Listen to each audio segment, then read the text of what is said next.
Y como les estaba mencionando, primero tenemos que conocer cuáles son las estructuras de las cuales vamos a conocer sus lesiones el día de hoy, ¿no? Son básicamente recordarles, ¿no? Por ejemplo, tenemos aquí lo que es la articulación de la rodilla. Esta que se ve señalado acá es un hueso que se conoce como rótula. Este que se ve acá grandote, bien gordo, es la tibia. Y este de acá más delgadito, más chiquito, es el peroné. Entonces, estos tres huesos van a conformar la articulación de la rodilla. La articulación de la rodilla, como cualquier articulación, va a estar recubierta por esto que se conoce como la cápsula sinovial. Cada vez que ustedes escuchen la palabra sinovial, asócienlo con articulaciones. Y las articulaciones, al ser su principal función, de que es dar el movimiento a los miembros superiores, a los miembros inferiores y a las diversas partes de nuestro cuerpo, eh, van a tener movilidad. Sin embargo, los ángulos, el grado de esta movilidad, hasta dónde una articulación se puede estirar o se puede contraer, por así decirlo, tiene que tener límites. Y estos límites van a estar dados por lo que son los ligamentos, ¿sí? Que son, por ejemplo, en el caso de la rodilla, tenemos acá, nos están mostrando el ligamento, los ligamentos colaterales o los famosos ligamentos cruzados, que me imagino que si alguno de ustedes es de seguir deportes, son los que generalmente se van a lesionar en los deportistas. Ahora, ¿qué cosas son los tendones? Si ustedes ven acá arriba, esta estructura rojiza son los músculos, ¿sí? Por ejemplo, aquí tenemos el músculo vasto interno, el vasto externo. Y ven que estos músculos van a estar conectados a lo que es la rótula y también a la tibia mediante estas estructuras blanquecinas nacaradas que se van a conocer como tendones. Entonces, los ligamentos y los tendones van a ser dos cosas diferentes. Los ligamentos van a ser aquellas estructuras que se van a encargar de darle estabilidad a las articulaciones y los tendones van a ser aquellas estructuras que se encargan de unir, de anclar los músculos, las estructuras musculares que vemos acá, a los huesos, ¿sí? A su vez, el hueso va a tener tres partes importantes, o mejor dicho, dos, ¿no? Lo que son las epífisis, que son los extremos de los huesos, como las cabecitas, la cabecita y los pies, y la parte central que se conoce como diáfisis. Entonces, cuando nosotros vayamos a hablar de fracturas, nosotros vamos a decir es una fractura epifisiaria, es decir, que se ha dado en la epífisis del hueso, en alguno de los dos extremos, o es una fractura diafisiaria que nos estaríamos refiriendo a que la fractura se ha dado aquí en la diáfisis, que es por así decirlo el centro, el cuerpo del hueso. A su vez, el hueso va a tener una corteza, que es esta parte más externa, como su borde, y pasando esta corteza vamos a encontrar lo que es la médula ósea. Recuerden que la médula ósea es la parte del hueso que se va a encontrar vascularizada y en donde van a tener su origen diversas células que conforman lo que es la sangre. Es importante que ustedes sepan que hay huesos que van a tener dos cortezas, como este que estamos viendo acá, y en algunos tipos de fractura, por ejemplo, la fractura de tallo verde, que es la que vamos a ver hoy día, solamente se va a ver comprometida una de las cortezas y no ambas. ¿Sí? Entonces, si el que ambas cortezas estén comprometidas o solamente una va a determinar frente a qué tipo de fractura también nos encontramos. Otra parte del hueso que pueden escuchar, sobre todo cuando se habla de fracturas en niños, es la metáfisis. La metáfisis es una zona del hueso que se va a encontrar aquí, entre la epífisis y la diáfisis, y es la zona en donde se va a encontrar todo lo que es el cartílago de crecimiento.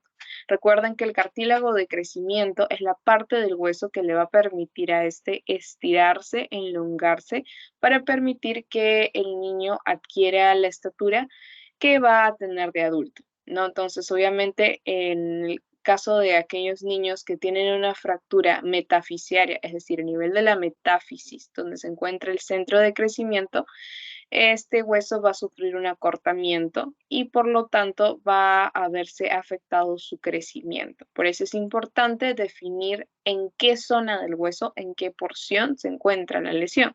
Si es en la epífisis, si es en la metáfisis, si es en la diáfisis, si es que están eh, si es que están comprometidas ambas cortezas o solamente una. Algo de acá también importante y que en realidad ayuda a entender la gravedad de las fracturas es que las fracturas son lesiones que van a sangrar, sin importar, porque yo me imagino que ustedes en algún momento, en alguna serie, película, etcétera, habrán escuchado hablar de las fracturas expuestas. Las fracturas expuestas, si bien también van a sangrar, la sangre no solamente va a provenir de la lesión cutánea que provoca la punta del hueso al salir, sino que, como les estoy comentando, dentro del hueso tenemos médula y esto es una zona que está muy vascularizada. Entonces, si esto se rompe, los vasos que se encuentran dentro también se van a romper. Entonces, aquí se va a producir hemorragia, se va a producir sangrado y no solamente por la ruptura de esta médula y de los vasos que se encuentran dentro, sino que también porque el hueso al romperse va a lesionar a las estructuras vasculares que se encuentran a su alrededor. Entonces, por eso es muy importante el tratamiento, el diagnóstico y el tratamiento rápido de las fracturas por el riesgo de que el paciente sangre y siga sangrando y por lo tanto entre en un tipo de shock que se caracteriza por pérdida sanguínea o disminución de volumen, que eso ya lo hemos visto. ¿Alguno de ustedes se acuerda qué tipo de shock es? Hipovolémico. Hipovolémico. Hipovolémico. Entonces, si ustedes les preguntan cuál es una de las principales complicaciones o preocupaciones en cuanto a fracturas, el shock hipovolémico. Sin importar si es que estamos hablando de una fractura expuesta o una fractura estable, ¿no? Obviamente el riesgo va a variar, pero una de las principales complicaciones, algo que siempre debemos estar atentos es el shock hipovolémico, sobre todo cuando se trata de fracturas a nivel de la pelvis. Por eso cuando hemos revisado la parte de manejo prehospitalario, la parte de atención al politraumatizado, siempre en cuanto se menciona manejo de hemorragias, siempre se menciona descartar fractura de pelvis porque es en la que más sangre se pierde. La semana pasada vimos en una fractura de pelvis se pierden aproximadamente de 1.500 mililitros o centímetros cúbicos de sangre a más. Entonces es casi la mitad del volumen sanguíneo total. Entonces es algo a lo que tenemos que estar bien atentos. Entonces, sabiendo estos conceptos, vamos a empezar entonces por la primera lesión que vendría a ser los esguinces, que es una de las más comunes. Y algo que va a caracterizar a los esguinces es que aquí lo que se encuentra lesionado van a ser los ligamentos, ¿sí? ¿Cuáles son las causas? Generalmente son causas mecánicas o traumáticas. Dentro de las causas mecánicas están los movimientos antinaturales, el cierre o apertura excesivos o cuando se realiza un movimiento brusco, generalmente cuando se trata de cambios de posición bruscos. Y los síntomas principales de un esguince va a ser el dolor y la inflamación. Todos los demás, la pérdida de funcionalidad, la equimosis y la parálisis temporal, van a depender del grado de esguince frente al cual estemos. Entonces, esguince, ¿qué es lo primero que van a buscar? Dolor e inflamación. El tobillo, que es la articulación que se va a encontrar afectada, va a estar súper hinchado, enrojecido, caliente, eritematoso, que es básicamente que se pone rojo. Sí, va a estar tumefacto, va a haber un incremento en el volumen, va a estar hinchado. Así que todo eso son signos de inflamación y el paciente se va a quejar de dolor. De repente puede ser que sea capaz de apoyar el pie, pero con mucho dolor, o de repente no es capaz de apoyar el pie y tiene que estar brincando en una sola pierna. Entonces, dentro de los esguinces nosotros tenemos esguinces de 3 grados, grado 1, 2 y 3. En los esguinces de grado 1 tenemos una distensión parcial. ¿Esto qué quiere decir? Que las lesiones van a ser mínimas o van a ser micro, van a ser muy chiquitas, van a haber micro lesiones. Aquí obviamente, como es chiquita, la inflamación y el dolor pueden variar, depende de cada paciente, pero todavía va a ser capaz de realizar movimientos normales, apoyar el pie, etc. En los esguinces de grado 2, aquí hay una ruptura parcial del ligamento. Olvídense de esto que dice total. hay una ruptura parcial del ligamento de menos del y se encuentra comprometido menos del 50% del grosor de este ligamento. El dolor obviamente va a ser mucho más intenso y algo que caracteriza a este tipo de esguince es que los movimientos van a estar normalmente amplios. ¿Sí? El grado de movimiento va a incrementarse más de lo normal. Y por último tenemos los esguinces de grado 3, en donde ya se encuentra comprometido más del 50% del ligamento e incluso puede acompañarse de arrancamiento óseo. Recuerden que los ligamentos también son estructuras que, como dan estabilidad a la articulación, van a estar anclados a los huesos, que son las estructuras más fijas. Entonces, si es que un ligamento se estira y se rompe, puede, si está anclado un hueso o una parte del hueso muy chiquita, muy finita, puede arrancarlo, ¿no? Entonces es un esguince acompañado de una fractura por arrancamiento. Este tipo de esguince sí o sí va a requerir tratamiento quirúrgico. Eso es importante porque siempre le preguntan. Esguince de grado 3 siempre va a requerir tratamiento quirúrgico. Obviamente, como cualquier lesión que requiere intervención quirúrgica, va a dejar secuelas que pueden caracterizarse por ser un dolor persistente, la articulación ya queda rígida o queda inestable o también queda frágil, ¿no? Entonces, esguince son 3 grados, 1 microlesiones, 2 menos del 50% del ligamento, 3 más del 50% del ligamento y requiere sí o sí tratamiento quirúrgico. Síntomas principales, dolor e inflamación. ¿Cómo se trata un esguince que no sea de grado 3, es decir, quirúrgico? Se va a tratar con inmovilización, el tiempo de inmovilización va a depender del grado, ¿no? Si es un esguince de grado 1 puede ser una inmovilización de 3, 4 días, si es de grado 2 puede ser de 7 a 10 días, y para tratar el dolor, que es uno de los principales síntomas, se va a utilizar lo que es los diversos analgésicos antiinflamatorios que conocemos.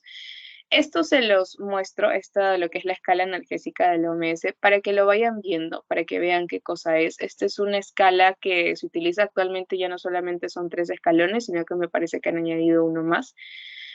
Entonces es una serie de pasos que incluyen los medicamentos que vamos a utilizar, ¿no? Por ejemplo, si es un dolor leve a moderado, vamos a empezar por el escalón 1, que incluye analgésicos como por ejemplo el paracetamol, el ibuprofeno, los AINES. Si es que el paciente no le pasa con esto o el dolor es muy intenso, entonces ya se pasa a utilizar opioides menores, como por ejemplo los más comunes es el tramadol y la petidina. Y el escalón 3 es cuando ya el dolor es muy, muy intenso, ya no responde ni a los analgésicos del escalón 1 ni a los analgésicos del escalón 2, sino que aquí ya hay que dar opioides mayores, que generalmente van a ser intravenosos o como inyectables. Por ejemplo, tenemos la morfina, el oxicodona, el fentanilo, que son los más representativos, ¿no? Entonces, en resumen, para el tratamiento de una esguince es inmovilización más analgésicos antiinflamatorios para calmar el dolor.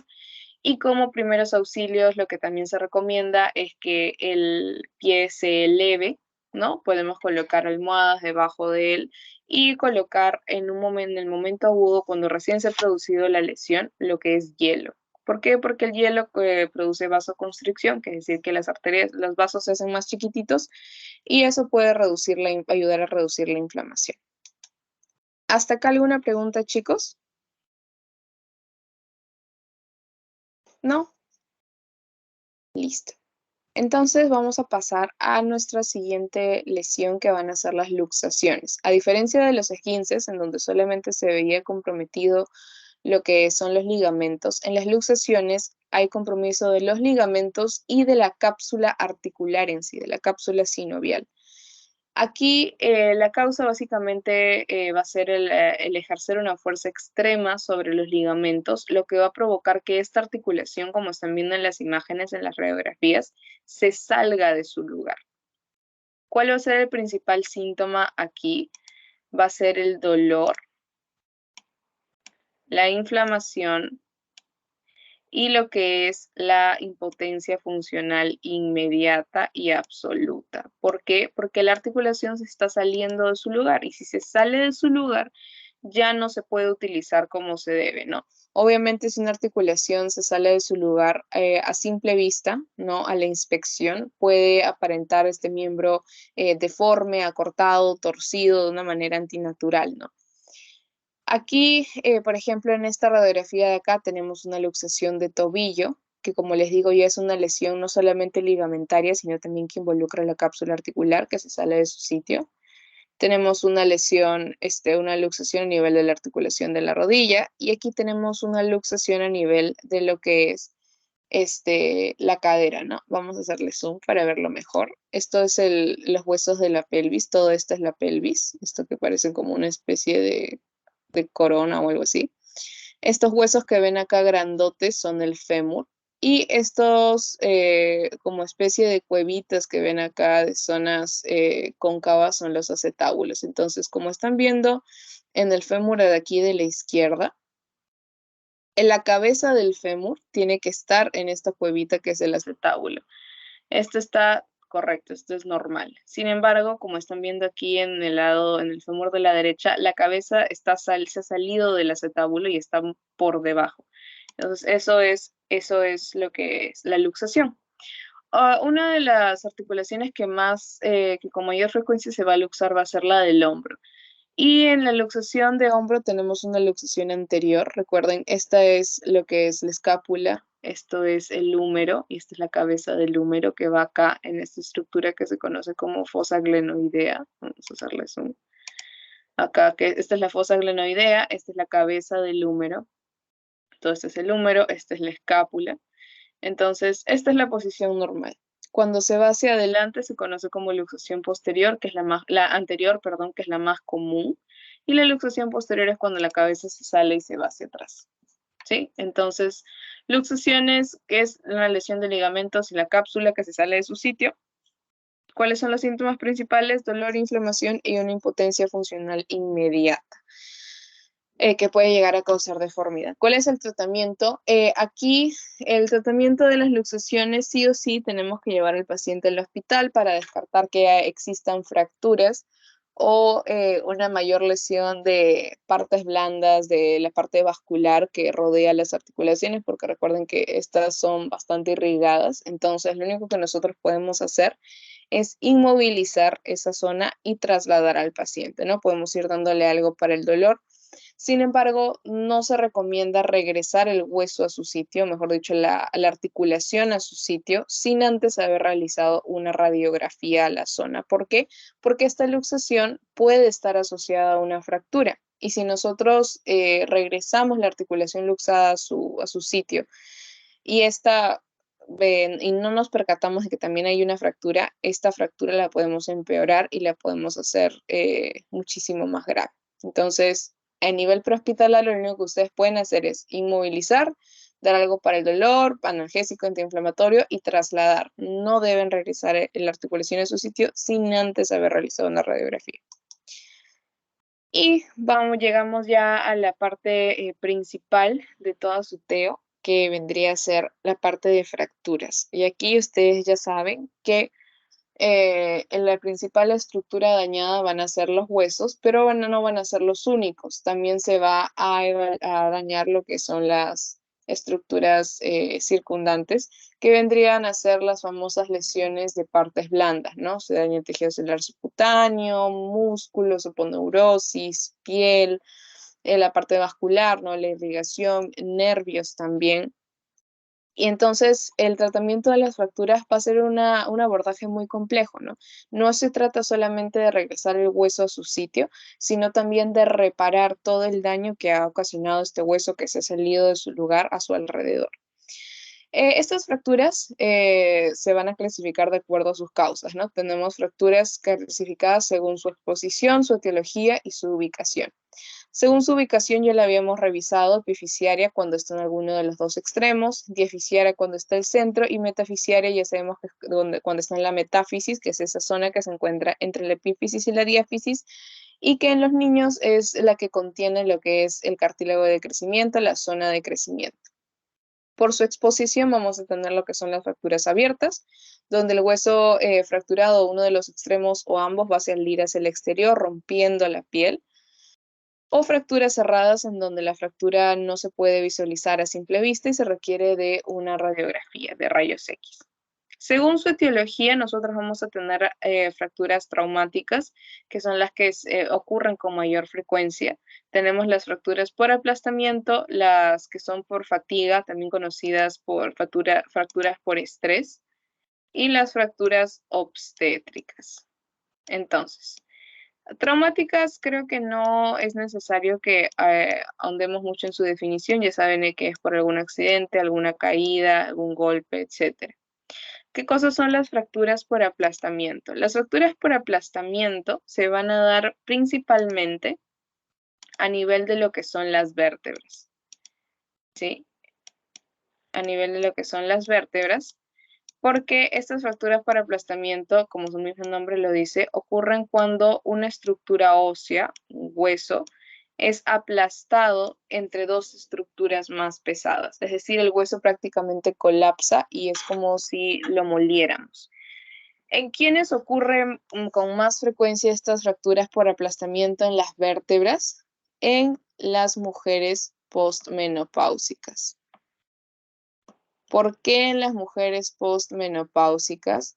Porque es en este grupo etario, en este grupo de personas, en donde incrementa la frecuencia de osteoporosis. ¿Y qué cosa es la osteoporosis? Es la disminución de lo que es la densidad ósea.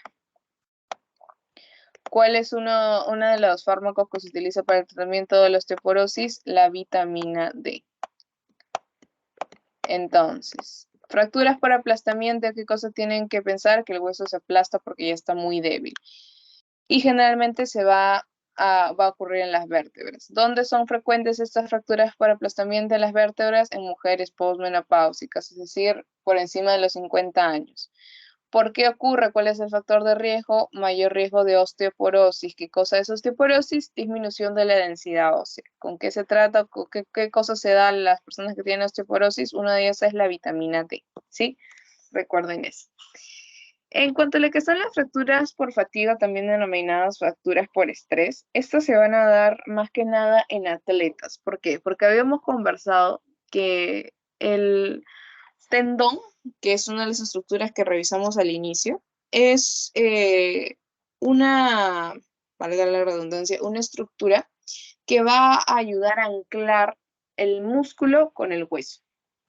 Entonces, en los atletas, que son personas que realizan actividad física, que realizan ejercicio a diario y ejercicio de alta intensidad, que exige mucho de sus cuerpos, estos músculos se están contrayendo constantemente. Entonces, estos músculos al contraerse, jalan el tendón que los ancla al hueso.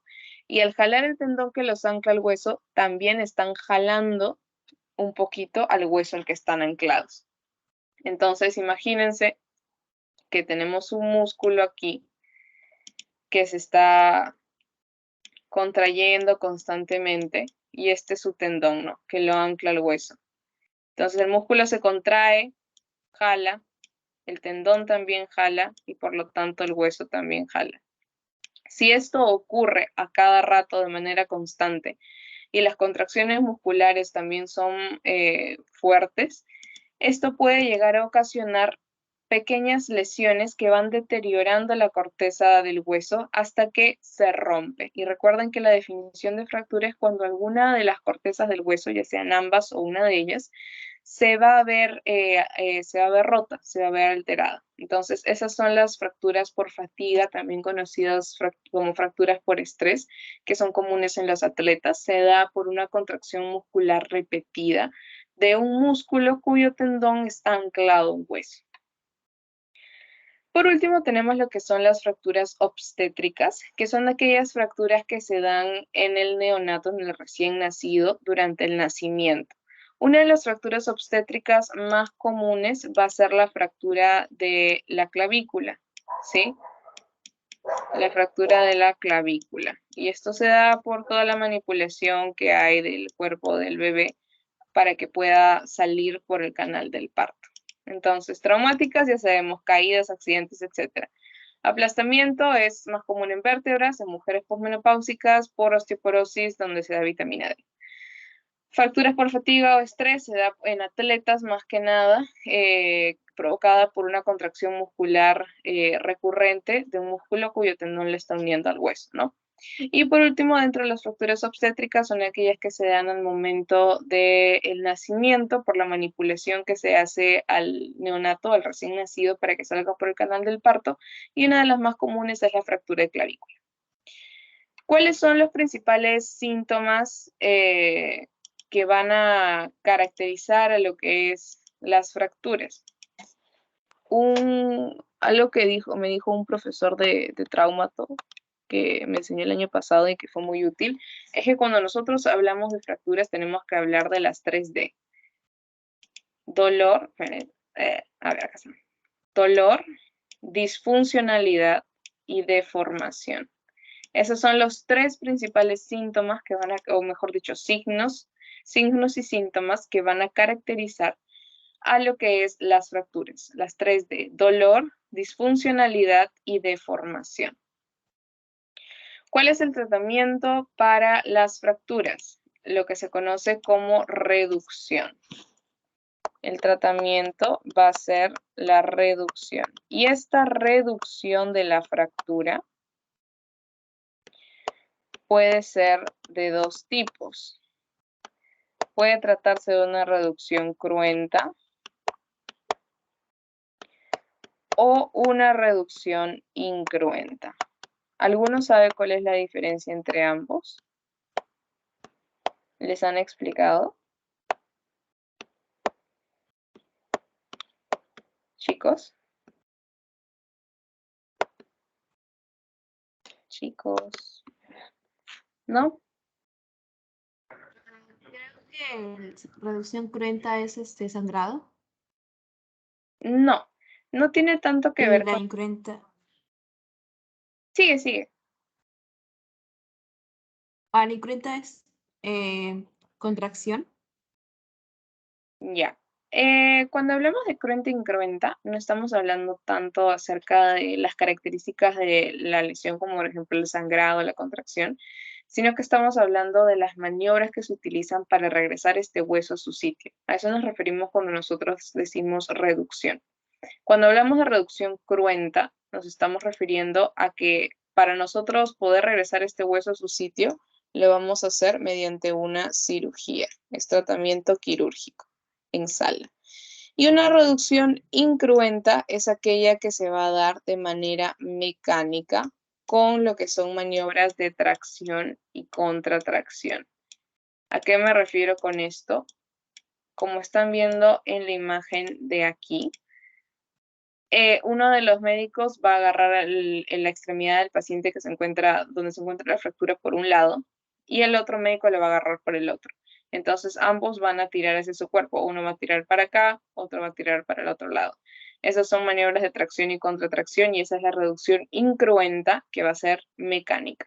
Y por otro lado tenemos la cruenta, que es quirúrgica. ¿Cuál vamos a utilizar? Va a depender muchísimo de las características de la fractura y del tipo de fractura, que es lo que estamos viendo acá. Tenemos fracturas, como ustedes están viendo, transversas, lineales. Estas fracturas lineales generalmente van a estar asociadas a las fracturas por fatiga o estrés. Fracturas oblicuas compuestas, que son las más comunes, descompuestas, espiroidea, que es literalmente una espiral. Conminuta, que es cuando el hueso se parte en más de 3 pedazos. Y ese concepto es importante que lo sepan. Es cuando el hueso se parte en más de 3 pedazos. Porque cuando el hueso se parte en 3 pedazos exactos, es decir, tenemos acá la parte de arriba, ¿no? Tenemos aquí un pedazo, 2 pedazos, 3 pedazos. Es algo que se conoce como fractura en alas de mariposa. Vamos a dibujar una mariposa. Esa es la fractura en alas de mariposa. O de 3 segmentos también, si no me equivoco. Entonces, cuando son 3, es fractura en alas de mariposa. Cuando son más de 3, es que se conoce como fractura conminuta. Y tenemos aquí las famosas fracturas de tallo verde. Estas fracturas de tallo verde, como están viendo aquí, son unas fracturas en las que, si se dan cuenta, en todos los demás tipos, se van a ver excepto en la lineal, ¿no? Se van a ver comprometidas ambas cortezas del hueso. Sin embargo, en la conminuta solo se ve comprometida una de las cortezas. ¿Y por qué ocurre esto? Porque este tipo de fracturas generalmente las vamos a ver en pacientes pediátricos, ¿sí? En niños. Cada vez que ustedes les hablen de fracturas pediátricas, de fracturas en niños, siempre, siempre, siempre piensen en las fracturas de tallo verde, por favor. Porque en los niños solamente, generalmente de tallo verde, es decir, solamente se ve comprometido una sola corteza porque sus huesos son más duros, tienen una densidad ósea mucho mayor comparada a la de los adultos, ¿sí? Entonces, tallo verde, acuérdense, niños, ¿no? Fractura con tercer segmento en alas de mariposa, solamente tiene 3 pedazos, el hueso se partió en 3 pedazos. Si se parte en más de 3 pedazos, se trata de una fractura conminuta, ¿sí? Y por último, si no me equivoco, si ya es lo último, tenemos lo que son las complicaciones de las fracturas. Y aquí es importante que ustedes tengan en cuenta que vamos a tener complicaciones agudas y complicaciones tardías. Cuando hablamos de complicaciones agudas, estamos hablando acerca de aquellas complicaciones que van a ocurrir dentro de las primeras 2 semanas de ocurrida la fractura, de ocurrida la lesión, y las tardías es después de este tiempo, ¿sí? Entonces, cuando nos llega un paciente recién a la emergencia que tiene una fractura, ¿qué cosa es lo primero que nos va a preocupar cuando está sangrando? Entonces, la hemorragia, ya sea interna o externa. Una hemorragia que es pérdida de volumen, ¿a qué nos puede llevar? A un shock hipovolémico, entonces nos debe preocupar esto también.